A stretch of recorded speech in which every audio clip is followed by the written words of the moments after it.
ദക്ഷിണാർദ്ധഗോളത്തിൽ വസന്തം അനുഭവപ്പെടുന്ന കാലം ഏതാണ്? കറക്റ്റ് ചിത്രം മതി. ഇവിടെ എങ്ങനെ ചോദിച്ചാൽ ഉത്തരം മതി. ഇപ്പോൾ നോക്കിക്കൂടാ. ഇപ്പോൾ ഇവിടെ 4 മാസങ്ങൾ വരിക. ഏതൊക്കെയാണ്? March, June, September, December. ആദ്യം മാർച്ച് നോക്കുക. ഇത് പഠിച്ചു നോക്കാൻ കൂടുണ്ട്. മാർച്ച്, ജൂ, എസ്, ഡി.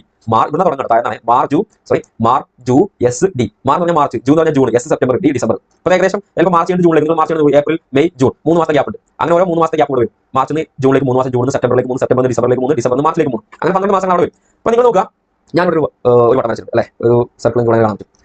ഇവിടെ ഈ സർക്കിളിന് പുറത്തുള്ള ഭാഗം, ഈ വട്ടത്തിന് പുറത്തുള്ള ഭാഗം അവിടെ വസന്തകാലം, ഗ്രീഷ്മകാലം, ഹേമന്തകാലം, ശൈത്യകാലം. ഇതിനെ ഉത്തരാർദ്ധഗോളമായിട്ട് സങ്കല്പിക്കാം. ഈ വൃത്തത്തിന് ഉള്ളിലുള്ളതിനെ ദക്ഷിണാർദ്ധഗോളമായിട്ട് സങ്കല്പിക്കാം.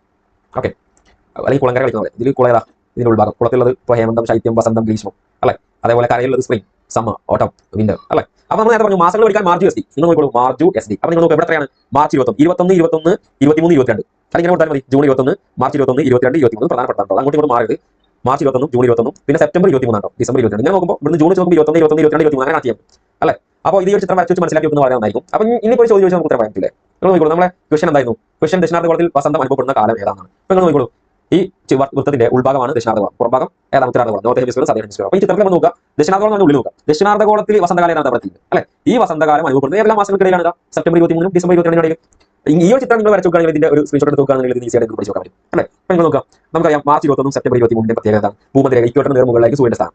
ജൂൺ 21 എന്നായിരിക്കും ഉത്തരായന രേഖ, ട്രോപ്പിക് ഓഫ് ക്യാൻസർ നേരിടും. ഡിസംബർ 22 എവിടെയായിരിക്കും? ട്രോപ്പിക് ഓഫ് കാപ്രിക്കോൺ നേരെയായിരിക്കും സൂര്യന്റെ സ്ഥാനം. സൂര്യപ്രകാശം നേരിട്ട് പതിക്കുന്നത് ഈ സമയങ്ങളായിരിക്കും. അപ്പോൾ മാർച്ച് 21, സെപ്റ്റംബർ 21 നേരെ ഓപ്പോസിറ്റ് നിൽക്കുന്നത് അല്ലെ. 23 ഇക്വേറ്ററിന് മുകളിലാണ് സൂര്യന്റെ സ്ഥാനം. അന്ന് വിഷുവമായിരിക്കും. വിഷുവല്ല, വിഷുവം അല്ലെ. ഇപ്പോൾ ജോഗ്രഫിയിൽ വിഷുവം എന്താണെന്ന് എഴുതാൻ പറഞ്ഞ സമയത്ത് കുട്ടികളൊക്കെ വിഷുവിനെ കുറിച്ചൊക്കെ ജോഗ്രഫിയിലേക്ക് എഴുതി വെച്ചുള്ള രസകരമായിട്ടുള്ള സംഭവങ്ങളുണ്ട് അല്ലെ. ആ വിഷുവല്ല ഇവിടെ. ഇതേതാണ്? വിഷുവം. ജോഗ്രഫിയിലെ വിഷുവം. വിഷു എന്ന് പറഞ്ഞാൽ ഇക്വിനോസിസ് എന്ന് പറഞ്ഞാൽ രാത്രി പകലിന്റെ സമയം ഒരുപോലെ ആയിരിക്കും. അതായത് മാർച്ച് 21, സെപ്റ്റംബർ 23 രാത്രി 12 മണിക്കൂർ, പകൽ 12 മണിക്കൂർ നമുക്ക് അനുഭവം. അപ്പോൾ നിങ്ങൾ നോക്കുക, ജൂൺ 21, അതുപോലെ തന്നെ ഡിസംബർ 21. ഇപ്പോൾ നമ്മൾ ഡിസംബർ 22, ഡിസംബർ കഴിഞ്ഞപ്പോൾ നമ്മൾ ജനുവരിയിലേക്ക് എത്തി. എന്താ പ്രത്യേകത? ഡിസംബർ മാസങ്ങളിൽ, ഡിസംബർ ജനുവരിയിലൊക്കെ സൂര്യന്റെ സ്ഥാനം ഏറ്റവും കൂടുതൽ എവിടെയായിരിക്കും? സദേൺ ഹെമിസ്ഫിയറിലായിരിക്കും, ദക്ഷിണാർദ്ധഗോളത്തിലായിരിക്കും. ദക്ഷിണാർദ്ധഗോളത്തിൽ tropic of cancer, tropic of Capricorn ഏതാണ്? ദക്ഷിണായന രേഖ.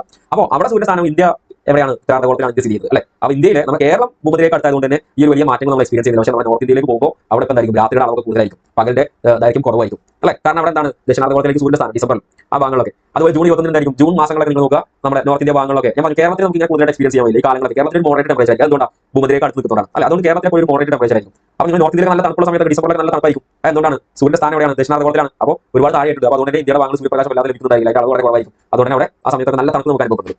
യെസ്, ഓക്കെ, നമ്മൾ എക്സ്പ്ലെയിൻ ചെയ്യുന്നതാണ് ടോപ്പിക്കിന്റെ അണ്ടറിൽ. അപ്പോൾ ഇവിടെ എങ്ങനെ ചോദിച്ചാൽ ഉത്തരം എടുക്കില്ല. നിങ്ങൾ ചോദിച്ചു ദക്ഷിണാർദ്ധഗോളത്തിൽ ഗ്രീഷ്മകാലം അനുഭവപ്പെടുന്നത് ഏതൊക്കെയാണ്? ഗ്രീഷ്മകാലം ദക്ഷിണാർദ്ധഗോളത്തിൽ നിങ്ങളൊന്ന് കമന്റ് ചെയ്യുക. ഏതാണ്? ഡിസംബർ 22 മാർച്ച് 21 ഇടയിലാണ് ഗ്രീഷ്മകാലം അല്ലെ. എന്ന ചോദ്യം ഉത്തരാർദ്ധഗോളം. ഉത്തരാർദ്ധഗോളം എന്ന് പറഞ്ഞാൽ പുറത്ത് നോക്കാം അല്ലെ. ഇതിന്റെ പുറത്ത് ഭാഗത്ത് നിങ്ങൾ നോക്കുമ്പോൾ ശൈത്യകാലം അനുഭവപ്പെടുന്നത് എല്ലാ മാസങ്ങളാണ്. അതുപോലെ തന്നെ ഉത്തരാർദ്ധഗോളത്തിൽ ഗ്രീഷ്മകാലം അനുഭവപ്പെടുന്നത് എല്ലാ മാസങ്ങളാണ്. ഇങ്ങനെ പ്രതീക്ഷിക്കാം. മാർച്ച് 21, ജൂൺ 21 ഉത്തരാർദ്ധഗോളത്തിൽ അനുഭവപ്പെടുന്ന കാലം ഏതാണ്? അല്ലെങ്കിൽ മാർച്ച് 21, ജൂൺ 21 ദക്ഷിണാർദ്ധഗോളത്തിൽ അനുഭവപ്പെടുന്ന കാലം ഏതാണ്? അങ്ങനെ ചോദിക്കും. ഓക്കെ ആണല്ലേ. അതേപോലെ തന്നെ ഗ്രീഷ്മ അയനാന്ത ദിനം, ശൈത്യ അയനാന്ത ദിനം എങ്ങനെയാണ് പറയുന്നത്? ഉത്തരാർദ്ധഗോളത്തിൽ ഗ്രീഷ്മ അയനാന്ത ദിനം അനുഭവപ്പെടുന്നത് എന്നാണ്? ജൂൺ 21 ആണ്. എന്തുകൊണ്ടാണ്? ഉത്തരാർദ്ധഗോളത്തിൽ സൂര്യന്റെ സ്ഥാനം ജൂൺ 21 ഉത്തരായനരേഖയുടെ മുകളിലായിരിക്കും. അപ്പോൾ ദക്ഷിണാർദ്ധഗോളത്തിൽ അനുഭവപ്പെടുന്നതായിരിക്കും നമ്മുടെ ശൈത്യ അയനാന്ത ദിനം ആയിരിക്കും.